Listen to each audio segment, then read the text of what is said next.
ուրեմն գնացել էի լսարանում, ելույթ էի ունենում, աղվերանում, մի հատ տղա հարց տվեց, ինչի չեն արգելում AI-ը։ Որտեվ հնարավոր չի, չէ՞ երևի։ Չէ, ես հարցում եմ, իսկ ինչի արգել են, տես խոսում ենք, ոնց կարելի է հզոր սուպերխումեն ունենալ, ասենք, հաջողություններ ունենալ, ինչի արգել են։ Ասում է, չէ՞ որ կարող ես AI-ով շատ precise մեծ քանակությամբ մարդկանց ոչնչացնել։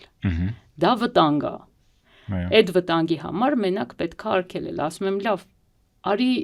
դու ինչ մասնագետ ես, ասում եմ, պատմաբան եմ։ Ինքը ինձնից նեղացավ, բայց շատ խելացի տղա էր։ Ասում եմ, ինչ մասնագետ ես, ասում եմ, պատմաբան եմ, ասում եմ,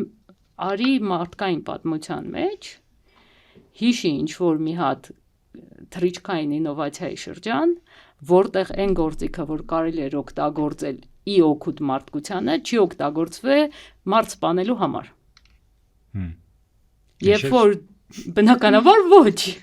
ստեղծել ենք, ասենք, կացինը կամ դանակը ինչ որ մեկի գլխին կամ մեջքին ենք խփել։ Ստեղծել ենք պարսատիկը, որ թռչուն խփենք, իրար ենք խփել։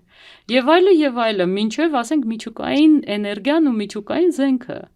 Որով որ արդեն կարանք սպանենք միլիոնավոր մարդկանց։ Որը AI-ից այդ շատ մարդ, շատ ավելի արագ կարա սպանի։